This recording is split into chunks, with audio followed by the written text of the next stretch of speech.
The evening began like any other in the quiet countryside of Texas. The sun had dipped below the horizon, painting the sky with hues of orange and purple. Inside their modest yet cozy home, Chuck Norris and his wife Gina were settling into a peaceful night. The house was filled with the comforting aroma of dinner: roasted chicken, mashed potatoes, and freshly baked bread. They had spent the last hour laughing over old stories, reminiscing about their travels, and enjoying each other's company. For Chuck, this was the life he cherished most: simple, calm, and away from the chaos of fame. But peace has a way of being fleeting when you least expect it. Just as they were clearing the table, a loud bang echoed through the house. It came from the front door, startling both of them. Chuck raised an eyebrow, exchanging a puzzled glance with Gina. "Who could that be?" she asked softly, her voice tinged with curiosity.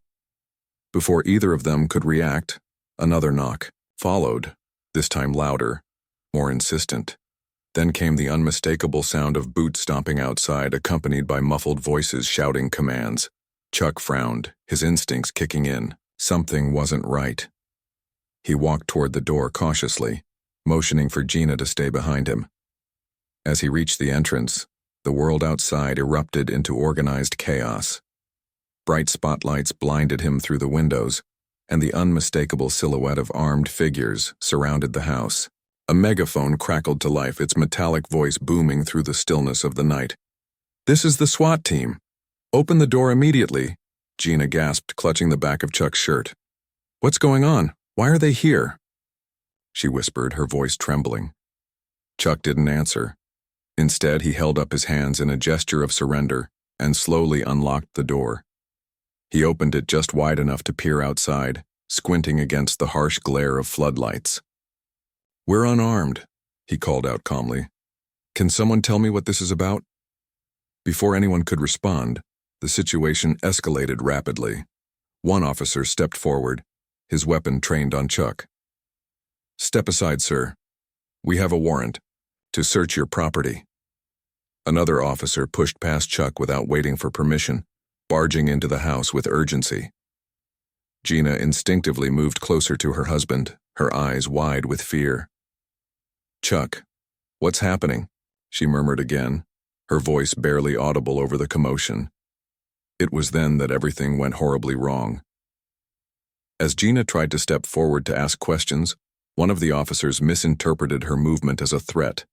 Without hesitation, he pulled out his taser and fired. A sharp crackle filled the air as the electric prongs struck Gina, sending her crumpling to the floor with a cry of pain. Time seemed to freeze for Chuck. His heart stopped as he watched his wife fall, her body convulsing briefly before lying still. The room spun around him, and for a moment all he could hear was the pounding of his own heartbeat. "No," Chuck shouted, rushing to Gina's side. His voice carried a weight that silenced the entire room. Every officer froze, unsure of how to proceed. Chuck knelt beside his wife, checking her pulse and ensuring she was breathing. Her eyes fluttered open, dazed but alive. Relief washed over him, but it was quickly replaced by something else: anger. Not the kind of anger that makes people lash out recklessly, but the controlled, simmering rage of a man who knows his limits and chooses his battles wisely. Standing up slowly, Chuck turned to face the officers.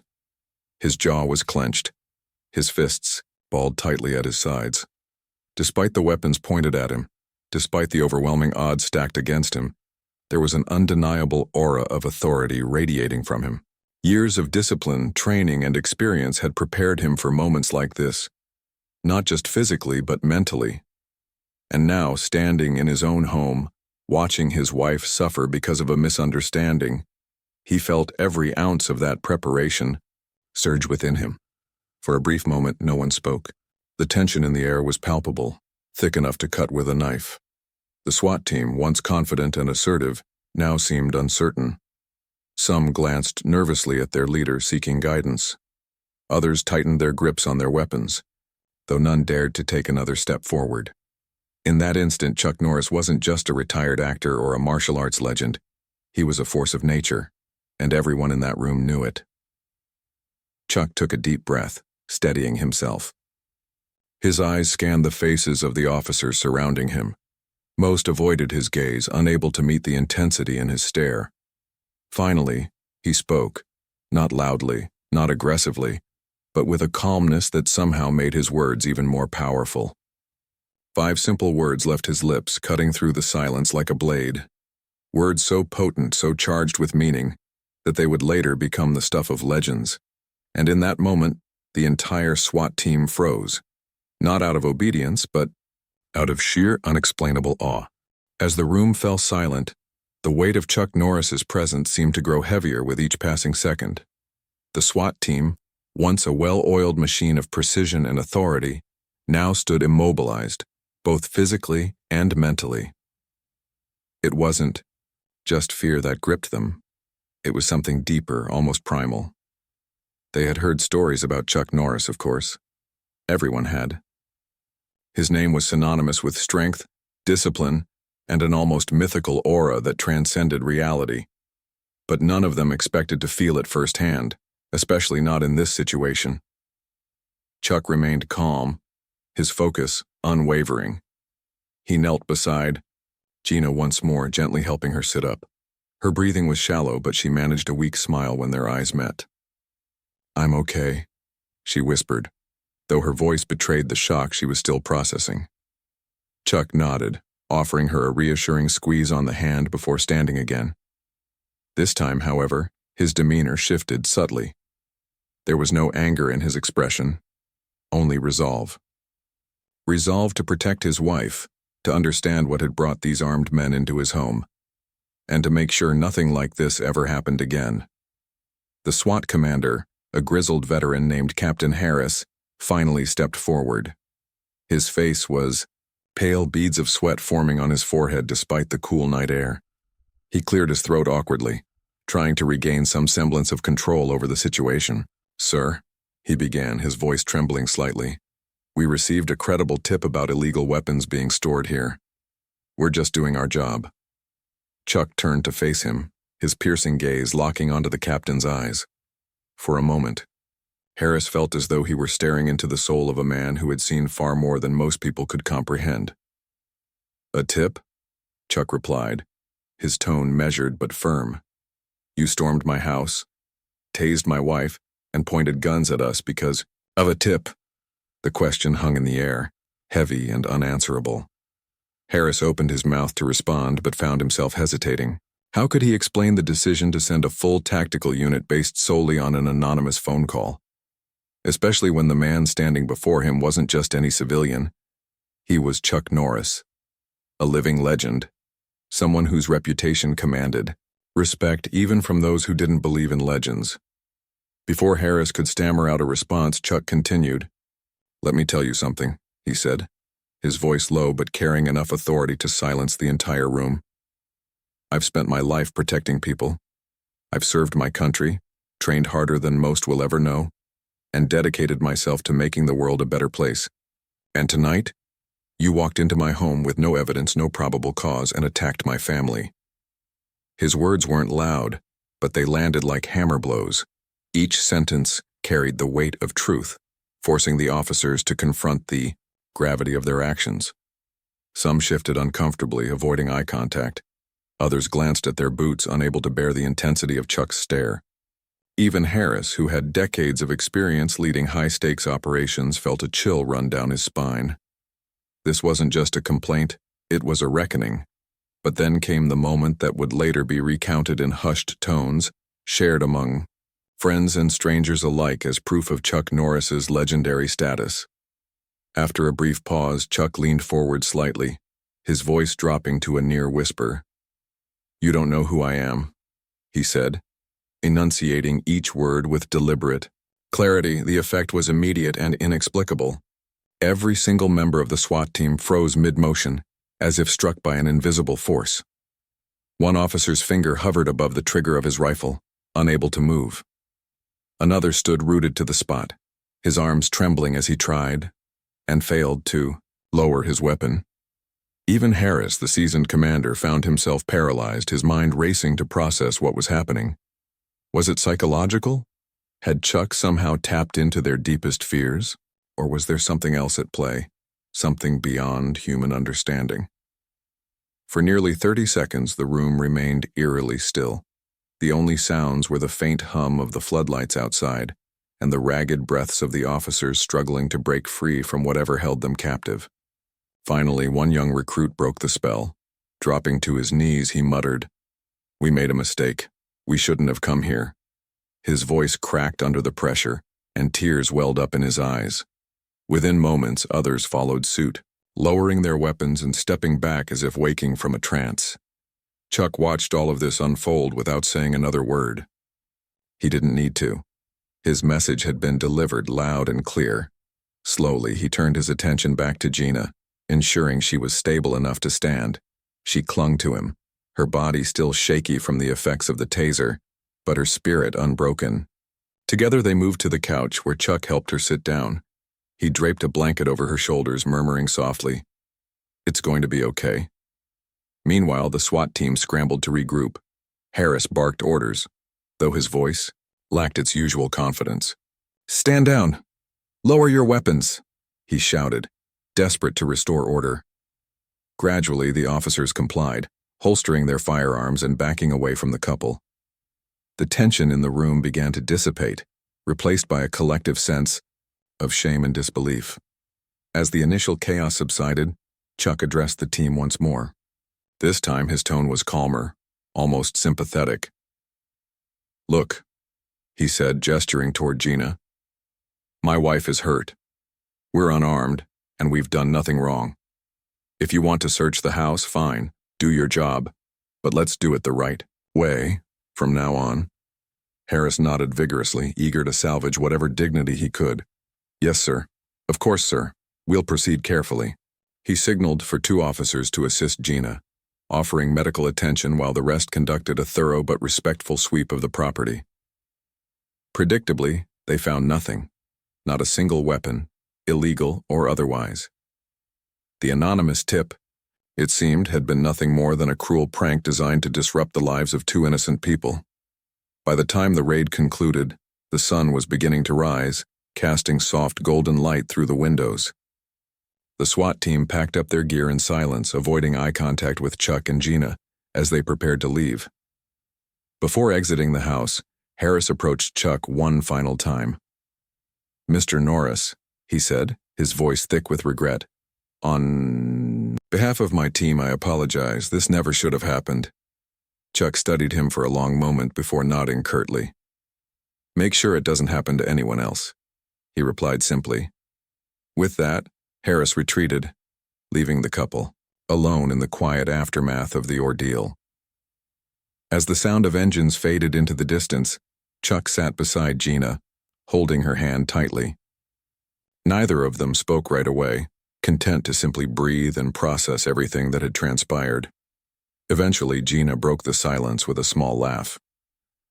"Well," she said, her voice tinged with both exhaustion and humor, "that was certainly one way to end a quiet evening." Chuck smiled faintly, brushing a strand of hair from her face. "And here I thought retirement would be boring," he quipped, earning a weak chuckle from Gina. Despite the pain and confusion of the night, there was a shared understanding between them. They had faced adversity together, and they had emerged stronger for it. Little did they know, the events of that evening would soon become the stuff of legend, a tale told and retold, growing larger with each passing year. But for now, all that mattered was the peace of the morning, the warmth of their home, and the knowledge that, no matter what challenges lay ahead, they would always face them side by side. The days following the incident were anything but ordinary for Chuck Norris and his wife Gina.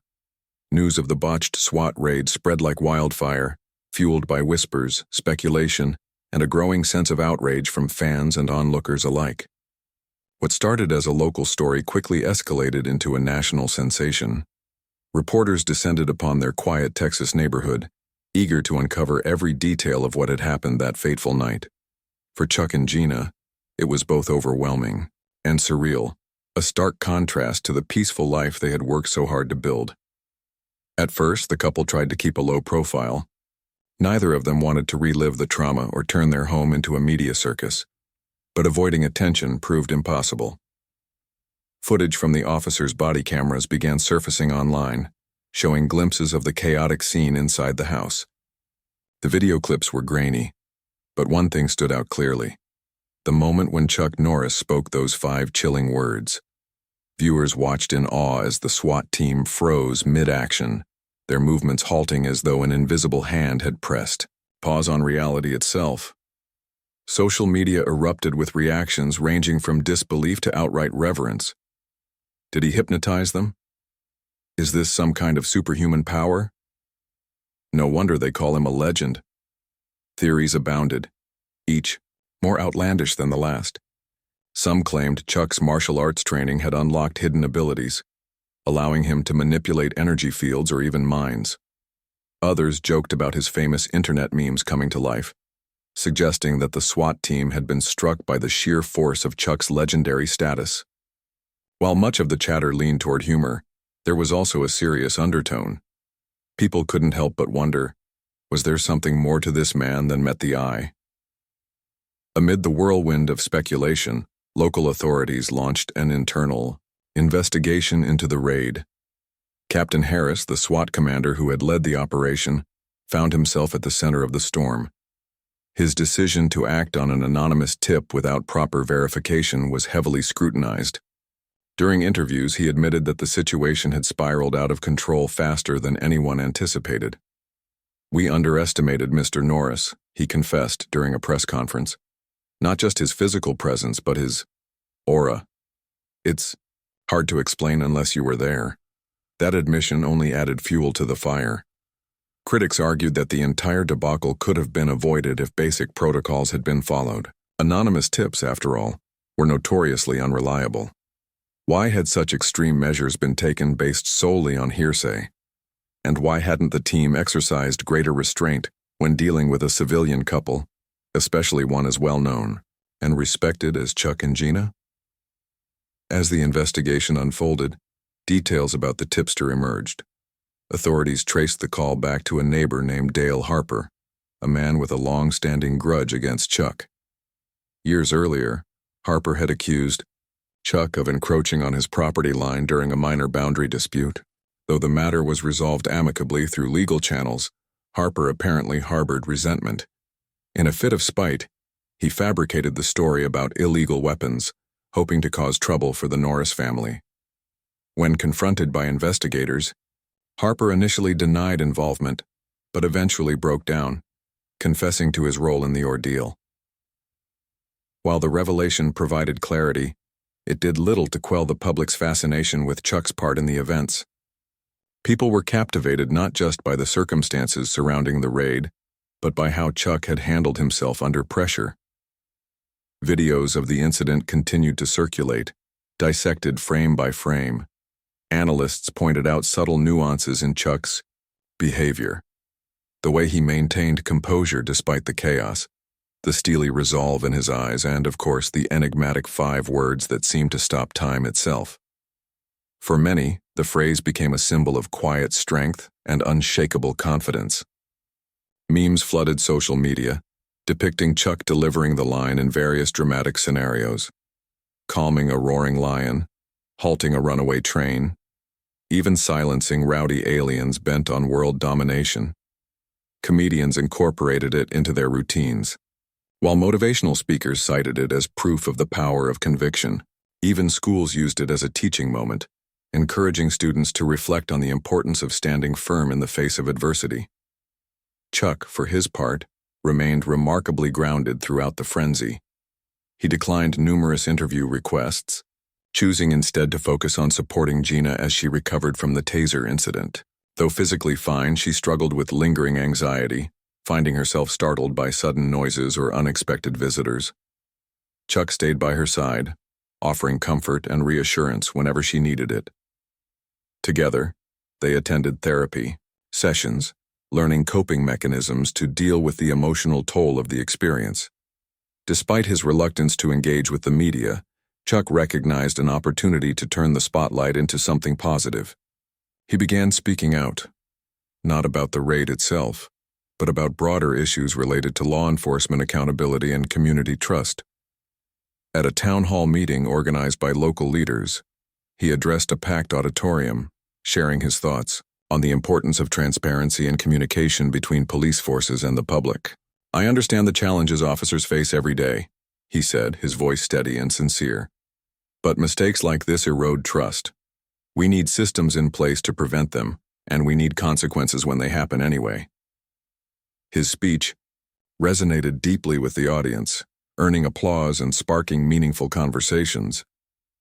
Law enforcement agencies across the country took notice, inviting Chuck to participate in workshops and seminars aimed at improving officer training and crisis management. Far from seeking revenge or retribution, Chuck used the incident as a platform to advocate for change, a testament to his character and values. Behind closed doors, however, Chuck couldn't shake the feeling that something extraordinary had occurred that night. He replayed the events over and over in his mind, searching for answers. Had his words truly paralyzed the SWAT team? Or had it been a combination of factors? His reputation, the shock of the situation, and perhaps even a bit of psychology? Whatever the explanation, one thing was certain. The experience had left an indelible mark on everyone involved. As weeks turned into months, life slowly returned to normal for Chuck and Gina. The reporters stopped calling, the cameras disappeared, and the neighborhood regained its usual tranquility. Yet the memory of that evening lingered, woven into the fabric of their lives like a cautionary tale. For Chuck, it served as a reminder of the responsibility that came with influence and the impact of staying true to oneself in the face of adversity. For Gina, it reinforced the strength of their bond and the resilience of the human spirit. And for the rest of the world, it became a story passed down through generations, a testament to the power of calmness, integrity, and the enduring legacy of a man who once stopped an entire SWAT team with just 5 words. The fallout from the botched SWAT raid continued to ripple through the community, leaving no one untouched. Not the officers involved, not the Norris family, and certainly not the public whose imaginations had been ignited by the events of that chaotic night. For Captain Harris and his team, the aftermath was a humbling experience. The internal investigation revealed glaring failures in judgment, from acting on an unverified tip to escalating the situation unnecessarily.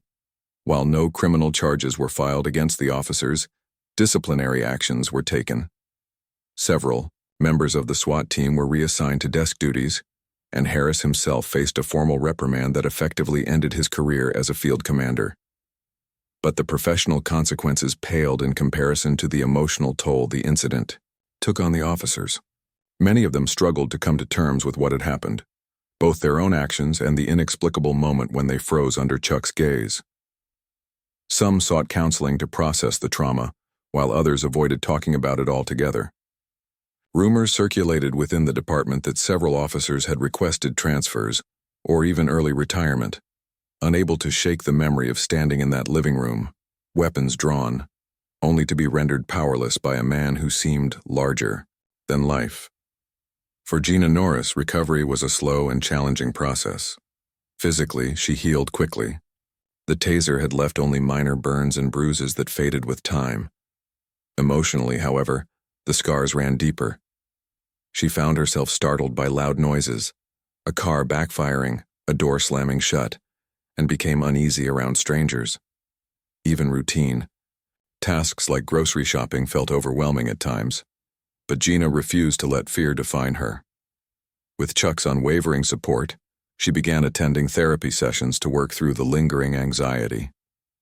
Her therapist encouraged her to focus on small victories, taking walks alone, answering the door without hesitation, and gradually reclaiming the sense of safety she once took for granted. Chuck, meanwhile, remained a pillar of strength for his wife. But he too grappled with the weight of what had transpired. On the surface, he appeared composed, handling interviews and public appearances with the same quiet dignity that characterized his entire life.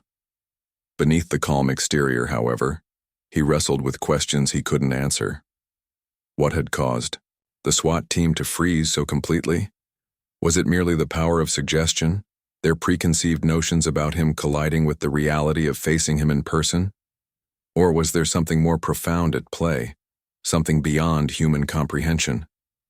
These thoughts gnawed at him during quiet moments, especially late at night when the house was still and the world outside felt distant. He often sat on the porch, staring up at the stars, replaying the scene in his mind. Each time he returned to those 5 words, "You don't know who I am." They hadn't been planned or rehearsed. In the heat of the moment, they simply came to him instinctively, as if summoned from some deep reservoir of resolve. And yet, their impact had been undeniable, almost otherworldly. Public fascination with the incident showed no signs of waning. If anything, it grew stronger as more details emerged. Local news outlets published investigative reports dissecting every aspect of the raid, from the flawed decision-making process to the psychological dynamics at play. National media picked up the story, framing it as a cautionary tale about the dangers of unchecked authority and the importance of accountability. Talk show hosts invited experts to weigh in on the phenomenon of Chuck's 5 words, debating whether it was a case of mass hysteria, heightened suggestibility, or something entirely unexplainable. Theories ranged from the plausible to the absurd. Psychologists suggested that the officer's paralysis might have stemmed from cognitive overload, their brains struggling to reconcile the myth of Chuck Norris with the reality of encountering him face to face. Conspiracy theorists posited wilder ideas, claiming that Chuck possessed supernatural abilities honed through years of martial arts training and spiritual discipline. One particularly outlandish theory even speculated that he had tapped into ancient warrior techniques capable of inducing fear in adversaries. While most dismissed these claims as fanciful nonsense, they added to the growing legend surrounding Chuck's name. Amid the whirlwind of attention, Chuck made a conscious effort to steer the narrative toward meaningful change. He partnered with advocacy groups focused on police reform, lending his voice to campaigns aimed at improving transparency, accountability, and communication between law enforcement and the communities they served. At town hall meetings and panel discussions, he spoke passionately about the need for better training programs and stricter oversight mechanisms. His message resonated with audiences across the political spectrum, earning praise from both activists and former law enforcement officials. One memorable moment came during a televised interview with a prominent journalist, known for her tough, questioning style. She pressed Chuck on whether he believed his fame had played a role in how the situation unfolded. "Do you think things would have gone differently if your last name wasn't Norris?" she asked pointedly. Chuck leaned back in his chair, considering the question carefully before responding. "Maybe," he admitted. "But I don't see this as being about me. It's about what happens when people in positions of power act without thinking, without verifying facts, without respecting the rights of others. Fame doesn't excuse bad behavior, and anonymity shouldn't justify it either. This is about doing the right thing, regardless of who's involved." His answer earned widespread acclaim, further cementing his reputation as a thoughtful and principled individual. Fans admired not just his physical prowess but his moral compass, which guided him to use his influence for good rather than personal gain. As months passed, the story began to fade from the headlines, replaced by newer, shinier distractions vying for the public's attention. But its legacy endured. Teachers used it as a case study in classrooms, illustrating the importance of critical thinking and ethical decision-making. Writers referenced it in books and articles, exploring themes of power, perception, and the blurred lines between myth and reality, and ordinary people continued to share it with friends and family, passing it down like a modern-day fable. For Chuck and Gina, life eventually settled into a new rhythm. They resumed their routines, finding solace in the simple pleasures they had always cherished: morning coffee on the porch, evening strolls through the countryside, and lazy weekends spent gardening or reading together. Yet the shadow of that night lingered, a reminder of how quickly peace could be disrupted and how resilience could restore it. In quieter moments, Chuck sometimes allowed himself to wonder whether the incident had changed him in ways he couldn't fully articulate. Had he discovered something buried within himself, a latent power waiting to be unleashed? Or had the SWAT team's reaction simply been a reflection of their own fears and biases? He didn't know, and perhaps he never would. What mattered most was that he had risen to the occasion, protecting his family and standing firm in the face of injustice. And so, the story of the night Chuck Norris stopped a SWAT team with 5 words became more than just a headline or a viral sensation.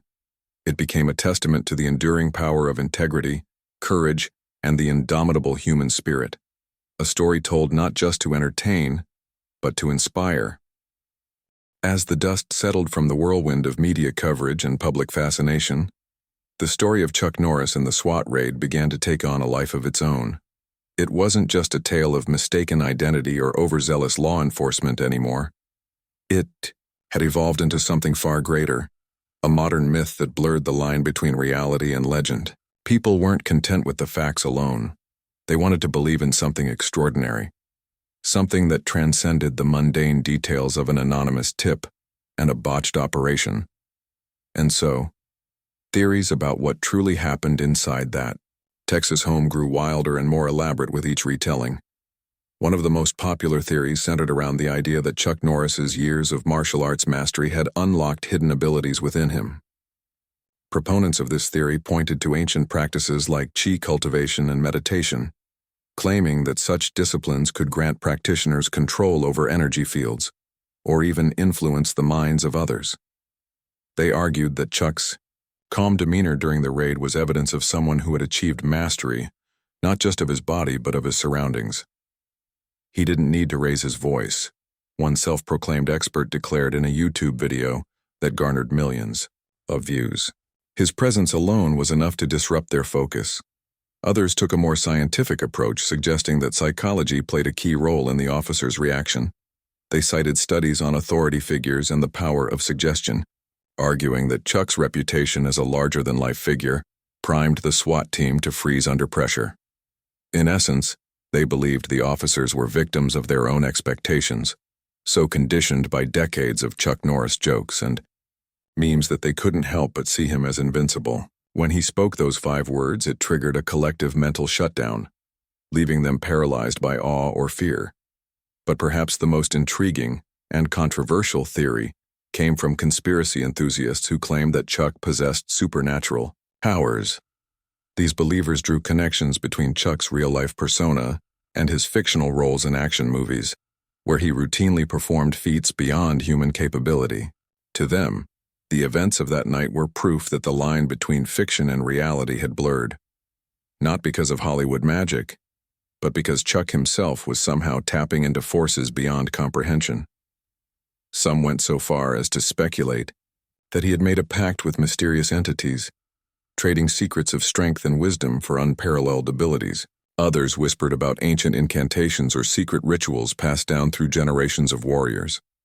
The internet became a breeding ground for these ideas, with forums and social media threads buzzing with debate.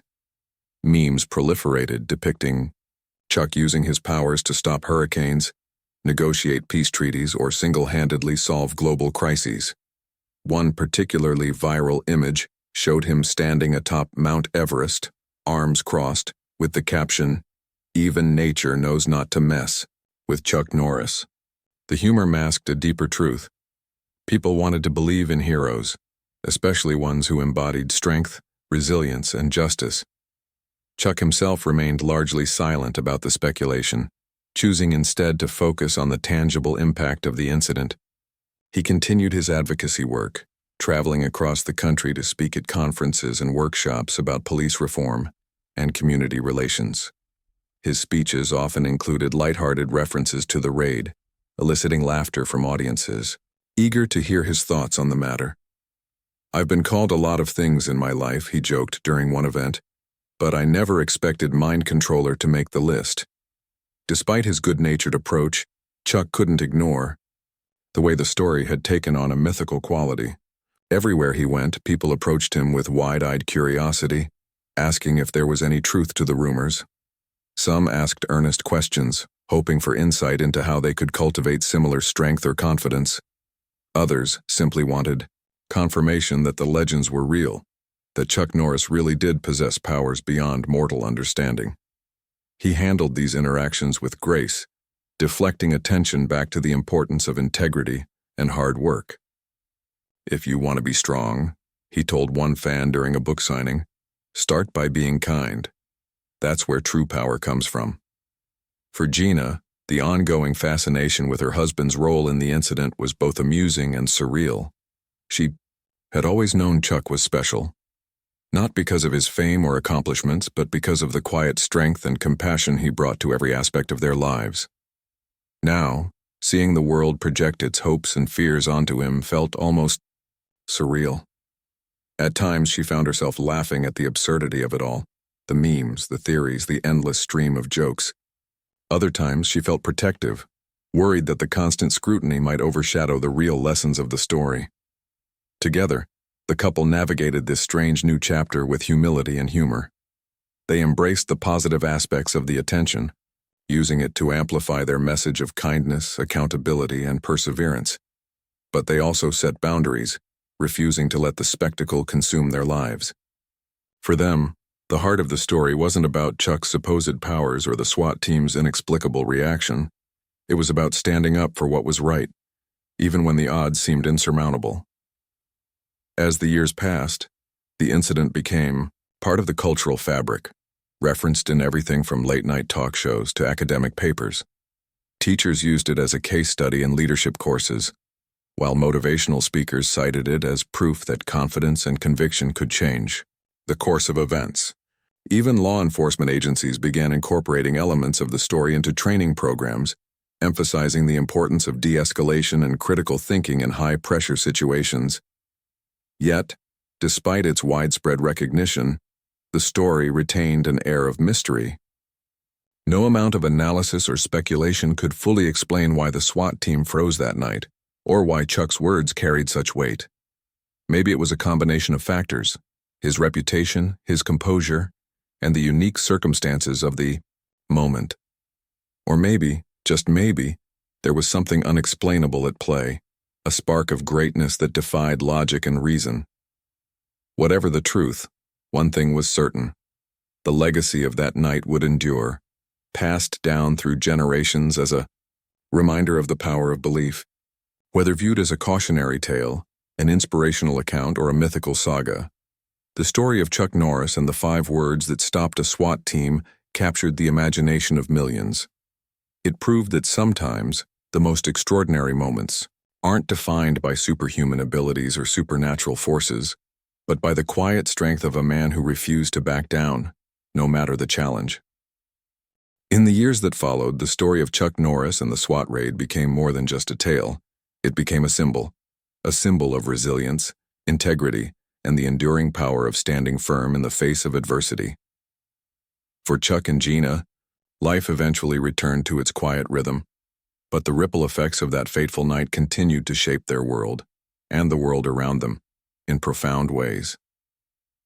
The local police department issued a formal apology to the Norris family, acknowledging the errors made during the operation.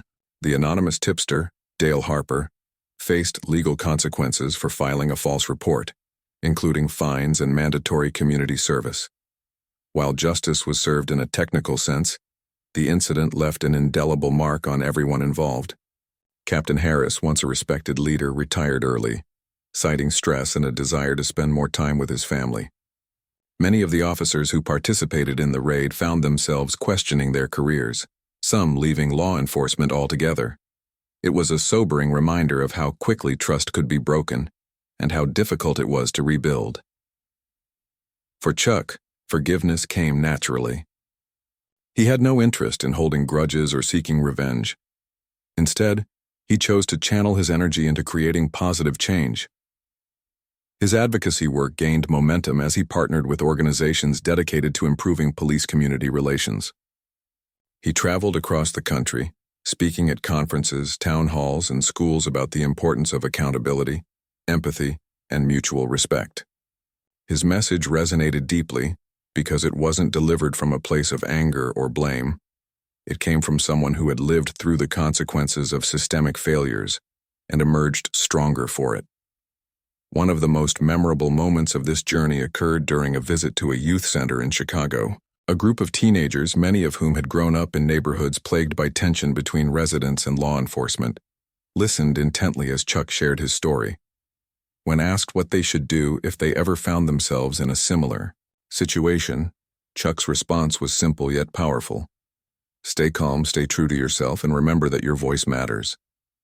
Those words stuck with the young audience, inspiring them to think critically about their roles in shaping their communities. Gina, too, found her own path forward. Though the taser incident had left emotional scars, she refused to let fear dictate her life. She threw herself into volunteer work, focusing on initiatives that supported victims of trauma and abuse. Her experiences gave her a unique perspective, allowing her to connect with others who had faced similar challenges. Together, she and Chuck formed a foundation aimed at promoting mental health awareness and providing resources for those affected by violence or injustice. Their efforts touched countless lives, turning a painful chapter into an opportunity for healing and growth. As the story of the raid entered popular culture, it took on new dimensions. Books were written, documentaries, produced, and even a feature film loosely based on the events went into development, while Chuck maintained creative control over these projects, ensuring they stayed true to the spirit of the story. He never sought to profit from it personally. Instead, proceeds from any adaptations went directly to charitable causes close to his heart. This selflessness only added to his legend, reinforcing the idea that Chuck Norris wasn't just a man of action, he was a man of principle. But perhaps the most remarkable aspect of the story's legacy was the way it brought people together. Strangers bonded over shared admiration for Chuck's composure and courage. Families gathered around dinner tables to discuss the lessons learned from the incident. Communities rallied behind calls for reform, inspired by the notion that even in the darkest moments there was room for hope and redemption. The phrase, "You don't know who I am," became a rallying cry, a reminder that every individual carries within them a spark of greatness, waiting to be ignited. Of course, not everyone viewed the story through rose-tinted glasses. Critics argued that the mythology surrounding Chuck Norris overshadowed the real issues at hand. They pointed out that while his actions had sparked important conversations, systemic problems like racial profiling, use of excessive force, and lack of oversight required sustained effort to address. To their credit, Chuck agreed. In interviews, he consistently emphasized that his role was merely to shine a light on these issues, not to solve them single-handedly. Change doesn't happen overnight, he often said. It takes all of us working together. Despite the occasional naysayers, the overwhelming response to the story was one of admiration and inspiration. People from all walks of life embraced it as a testament to human potential. For some, it reinforced their belief in the power of inner strength and discipline. For others, it served as a call to action, urging them to stand up for what was right, even when the odds seemed insurmountable. And for many, it simply reminded them to approach others with kindness and understanding, recognizing that everyone has a story worth hearing. Years later, when asked about the incident in interviews, Chuck always responded with characteristic humility. "I'm just a regular guy trying to do the best I can," he would say with a smile. Yet there was no denying that his actions on that chaotic night had transformed him into something more, a symbol of hope, resilience, and unwavering conviction. Even those closest to him couldn't help but marvel at how effortlessly he carried the weight of such expectations. As for Gina, she often joked that marrying Chuck Norris meant living in a household where anything could happen.